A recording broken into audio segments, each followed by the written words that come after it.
Avant sa restauration extérieure, l'église Saint-Omer de Milham tente de s'offrir une restauration intérieure grâce à l'action de l'ACEMO, comprenez Association pour la sauvegarde de l'église de Milham et de son orgue. Ce matin-là, visite d'une équipe de conservatrices restauratrices de tableaux anciens pour une estimation du coût de la restauration des œuvres picturales.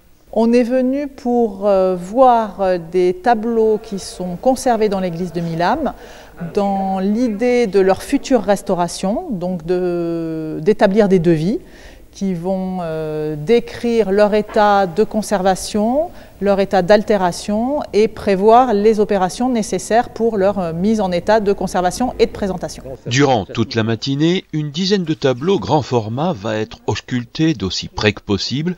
Pour chaque tableau, une description assez précise et technique des atteintes du temps est notée. Là, on a les marques du châssis, ils reposent complètement sur le châssis.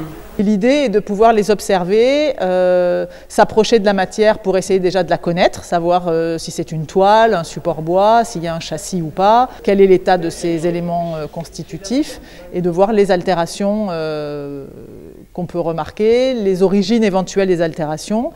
Si par exemple on voit des moisissures, est-ce que c'est lié à des coulures d'eau, à des produits qui seraient appliqués sur la surface et qui auraient moisi, et du coup de voir aussi les restaurations anciennes qui ont pu être déjà réalisées et proposer ensuite les traitements adéquats. Toutes ces observations consignées vont contribuer à établir un diagnostic d'état œuvre par œuvre. Et de ce diagnostic, faire des propositions de traitement, propositions chiffrées dans l'idée de faire ces fameuses demandes de subvention. Ces devis réalisés à notre demande donc, par ces restauratrices agréées par la DRAC rentrent dans le cadre d'un projet d'aide de la région Hauts-de-France, un dispositif de valorisation du patrimoine public protégé.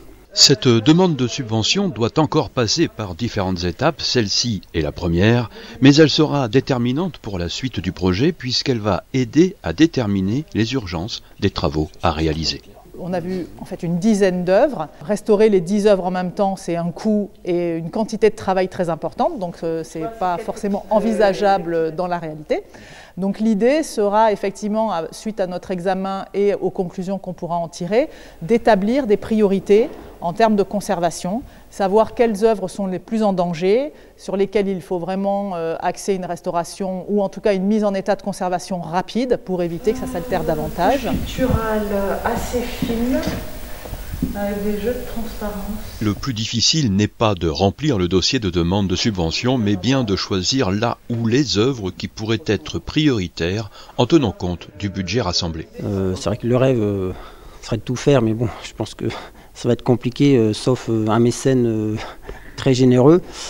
Et après, donc, en fonction justement de l'expertise de ces restauratrices, de soit choisir tout simplement en fonction du budget réuni celui qui sera peut-être le moins cher, ou éventuellement en fonction du tableau qui pourrait avoir le plus d'intérêt, on va dire, en fonction de l'auteur du tableau. Afin de comprendre le travail de ce matin-là, diagnostic à chaud des observations relevées. Comme ça, à chaud, ce qu'on a vu, c'est qu'il y avait pas mal de développement de moisissures sur les surfaces et donc certainement au revers des œuvres, que beaucoup de ces œuvres sont collées au mur, donc voilà, ça peut être des problèmes d'humidité qui remontent par capillarité ou de fuite des toits, voilà. Des attaques par des insectes xylophages. Ensuite, on a vu qu'il y en avait beaucoup qui avaient des restaurations anciennes qui avaient viré. Pas mal ont des déformations, des perforations, voilà, des choses un peu structurelles qui peuvent engendrer des altérations plus importantes si elles ne sont pas prises en compte rapidement. Le diagnostic que recevra l'association sera plus détaillé pour chaque œuvre auscultée. Si l'association ACEMO décroche la subvention espérée, il faudra encore quelques mois avant de voir les premiers effets. Le projet, le montage du dossier, donc ça serait pour 2022. Donc là, on y est presque. Donc là, l'objectif, c'est d'avoir les devis pour pouvoir monter le dossier. Pour qu'il soit monté en 2022, ce sera peut-être plus pour démarrer la restauration en 2023.